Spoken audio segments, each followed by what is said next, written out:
Well, I feel like Lars is one of the best team managers out there. That's my opinion. We had him on the show before, and he's talked really highly of you since Kenny Mhm. left because he says you've actually helped Chase and their direction a lot more when you guys are doing testing because you and Chase are similar in a lot of ways for setting. So you coming onto this team and being a part of that testing, whole progress and the whole thing, how it lays out, right? There's a lot of steps within these tests that I know what Mhm. goes on. And from the outside looking in, it may like, oh, you're just showing up racing and riding your dirt bike. But have you enjoyed, that process of testing and learning the bike? And even though maybe the bike is not where you want it to be, but have you learned through that process?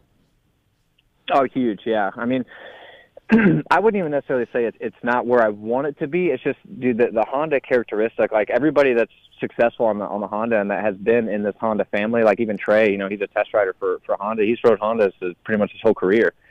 So I mean, everyone that's been on this bike has just been on it for a long time. Lawrence brothers, Sexton. I mean, these dudes have been on a red bike for a long time, and you kind of adapt and get used to the bike setup and how this thing feels chassis wise. I mean, they still have the same characteristics year to year. So for me, I had that with the Yamaha. I've been there for 8 years, Right. whatever it was, 6, 7, 8 years. And so coming onto this, the characteristic is kind of just polar opposite. So it's literally like almost feels like reinventing the wheel. And in a lot of ways, when I first got on it, I was like, man, I'm going to have to change like the way I ride, the way I do this, the way I do that. And as we started going, I'm just like, dude, I'm old. I can't just change the way I'm riding anymore. Like I can't really do that. So it's more or less just trying to be like, okay, I can't change myself. I need to try to get this thing to suit me.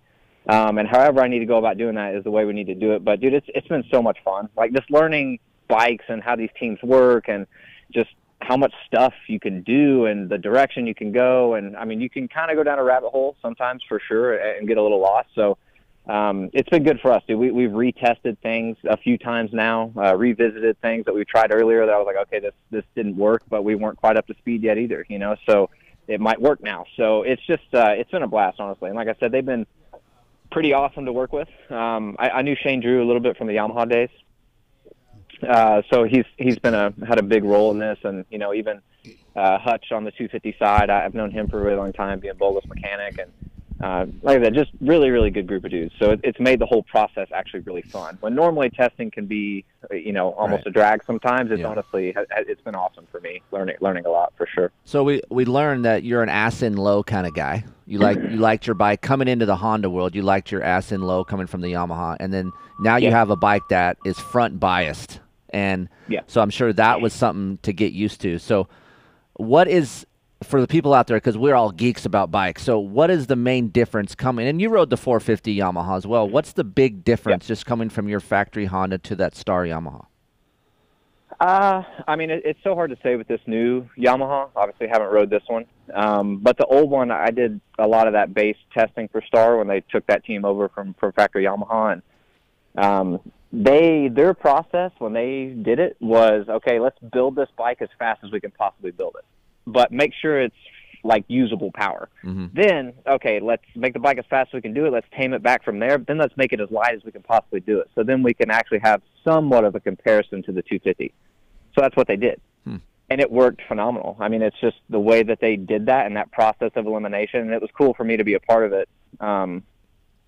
Trying stuff on that 450 before it ever went to the actual guys who were going to race that the next year was a cool thing for me because, like I said, I learned a lot. Mm-hmm. So going into this thing, it was just the way the power is completely different. And then chassis-wise, like that Yamaha, with the way the engine is and then the way that bike is set up, it's very stable.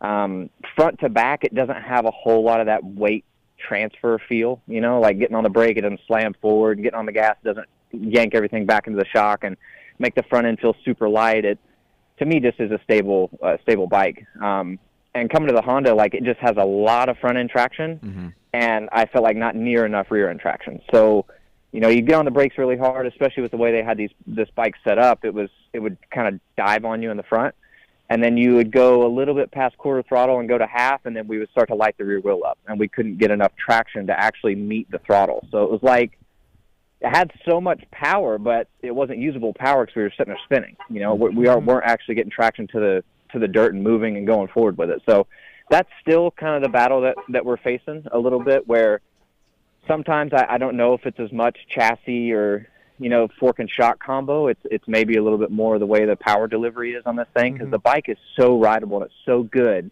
but sometimes it just lights up too quick. Like the power curve is just a little too steep. So that's the battle we've been kind of going with, trying to get a little bit more of a stable chassis, raking the front end out just a little bit, going progressively stiffer on the forks. And, you still have to have the ass end a little high on this thing for it to do some of the things that it likes to do and what makes the Honda great.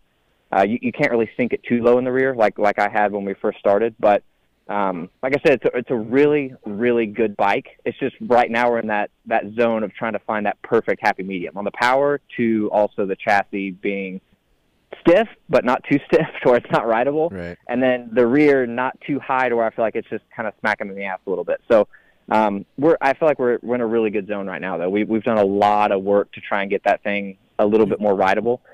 We've kind of had to, I don't want to say detune it a little bit, but in a way we have. So, but like I said, just polar opposites, man. It's a different ball game, especially when you go to the 450. When that thing starts to kick in the whoops, it really goes. It's not like a 250 where it just kind of lines itself back out a little bit easier. So, it's definitely just a different ball game, and I know bike setup has been way more crucial than I ever really anticipated on the 450. Yeah, for sure. Horsepower, torque, all of that. Kiefer, is that what you experienced a little bit with that bike on a production-wise? Yeah, for me, it and this is production. Obviously, these guys are riding something way different. But for me, it just always underneath my ass where I sit, just always felt stiff.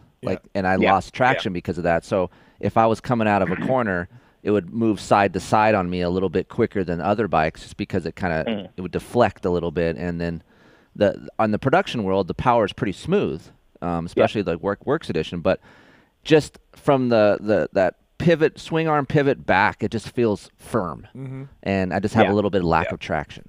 So it's weird. It's like a lack of traction, but it's just a weird thing. Like I said, I from day one when I rode the bike, even on outdoors and we moved to Supercross, it was the same comment. Like, dude, this bike has way too much front end traction and not enough rear end traction. So we've been trying to kind of shift it back a little bit, but like I said, it's just weird. Every new bike that I've ridden, even when I was riding that new KTM down at 83 Compound when I was going to ride for that team, and it's just weird. It seems like every production bike now, the wheel feels like it's right underneath you. Yeah. It's not really raked out that far. You kind of have this really over the top of the wheel kind of feel. And it's just, I don't know why the manufacturers are kind of going more that direction, but it definitely makes it feel a little weird. Well, Yamaha's done that in 23. I don't know if you heard, but it's exactly what they did to that changes to that bike. Well, it's funny when I ride all these bikes back to back, and you get on a Honda, you really feel like, holy shit, that front tire's underneath you, right? But they do that for the consumer, these average guys that want to go ride on the weekends. That thing turns like a son of a bitch, right?